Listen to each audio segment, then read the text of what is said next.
শহরের ব্যস্ত জীবনে ডুবে থাকা ফারহান, যিনি দীর্ঘদিন ধরে গ্রামের সাথে আর যোগাযোগ রাখেননি। এক সময় গ্রামের পুরানো বাড়ি নিয়ে স্মৃতিতে ভাসতে শুরু করেন।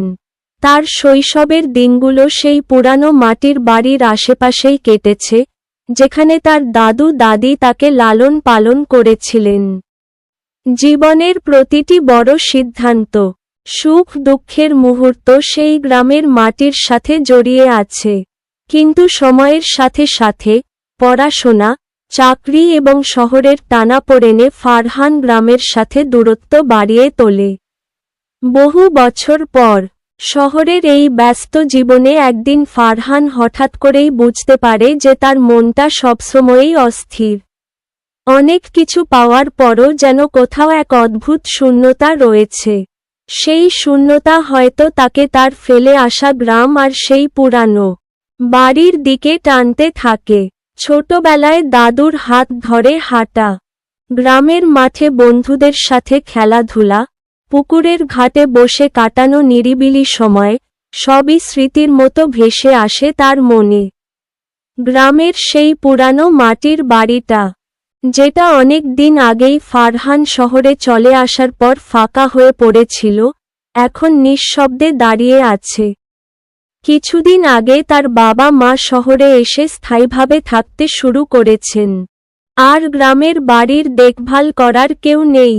বাড়িটার করুণ অবস্থা দেখে গ্রামের মানুষজনও কিছুটা বিষণ্ণ, কারণ ফারহানের পরিবারের সাথে তাদের পুরানো সম্পর্ক ছিল। গ্রামের বাড়িটা যেন ফারহানের জীবনের এক অনুপ্রেরণা হয়ে দাঁড়ায়। বাড়ির প্রতিটি দেয়াল, প্রতিটি জানালা আর উঠোনের প্রতিটি কোণ তাকে সেই সাদামাটা কিন্তু শান্তির জীবন মনে করিয়ে দেয়। অথচ শহরের চাকরি আর অন্যান্য দায়িত্ব তাকে এই মাটির ঘর থেকে দূরে ঠেলে দিয়েছে। একদিন ফারহান তার পুরানো বাড়িতে ফিরে যাওয়ার সিদ্ধান্ত নেয়। গ্রামের পথে সে তার শৈশবের স্মৃতিগুলোকে নতুন করে খুঁজে পাওয়ার চেষ্টা করে। বহু বছর পর গ্রামের রাস্তায় পা রেখেই ফারহানের মনে হয়, এই গ্রামটাই তার জীবনের মূল ভিত্তি ছিল। পুরানো বাড়িটার সামনে এসে সে দেখে, বাড়ির মাটির দেয়ালগুলো কিছুটা ভেঙে পড়েছে, ছাদ থেকে খড়ের কিছু অংশ ছিঁড়ে পড়েছে।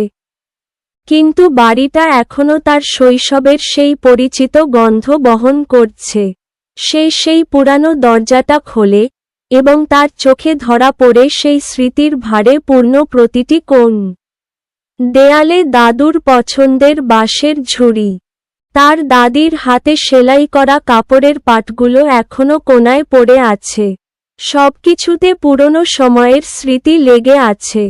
ফারহানের মনে হয় যেন সেই সময়গুলো আবার ফিরে আসছে, যেন তার দাদু দাদি এখনও সেখানেই রয়েছেন। গ্রামে কাটানো কয়েকটা দিন ফারহানের মনকে নতুন করে সাজিয়ে দেয়। সে বুঝতে পারে, শহরের চাকরি আর জীবনের দৌড়ে সে আসলে অনেক কিছু হারিয়ে ফেলেছে। গ্রামের সরল জীবন, প্রকৃতির সান্নিধ্য আর মানুষের আন্তরিকতাই হয়তো তাকে সেই শূন্যতা পূর্ণ করতে পারে। শেষ পর্যন্ত ফারহান শহরে ফিরে গেলেও তার মন পুরোপুরি বদলে যায়। সেই সিদ্ধান্ত নেয়, সে শুধু শহরে বসে গ্রাম ভুলে থাকবে না। গ্রামের পুরানো বাড়িটাকে সে পুনরায় মেরামত করার ব্যবস্থা নেয়, এবং গ্রামের মানুষদের সাথে সম্পর্ক আবার গড়ে তোলে।